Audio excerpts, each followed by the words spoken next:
मागील 31 वर्षापासून एकता मित्र मंडळाची याची स्थापना झालेली आहे। 31 वर्षापासून आम्ही नांदेडकरांना, कारण आमचा जन्म या गावी झालेला आहे, नांदेडकरांना काही देणं लागतंय म्हणून आम्ही या मंडळाची स्थापना केली की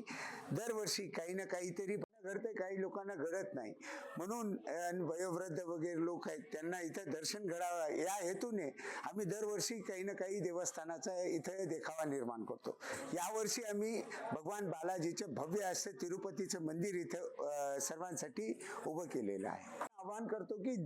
दरवर्षीप्रमाणे ज्याप्रमाणे आपण भरभरून आम्हाला या मंडळाला आपण आशीर्वाद देतात, त्याच अनुषंगाने मी सर्व भाविकांना विनंती करतो की येऊन आमच्या या मंडळाच्या तिरुपती बालाजीचे त्याप्रमाणे भव्य अशा 14 फुटी एक दुर्गा मातेची इथे स्थापना केलेली आपण, त्याचंही अवश्य दर्शनाचा लाभ घ्यावा व देवाकडे साकडे मांडावे की या वर्षी जे भरपूर पाऊस झालेला आहे हे पाऊस देवाकडे सांगावं की पाऊस थांबला पाहिजे, कारण या पावसामुळं जे शेतकऱ्यांचे व्यापाऱ्यांचं सगळ्यांचं जे नुकसान होत आहे ते देवाकडे साकडे घडून हे पाऊस थांबवण्याची विनंती करावी।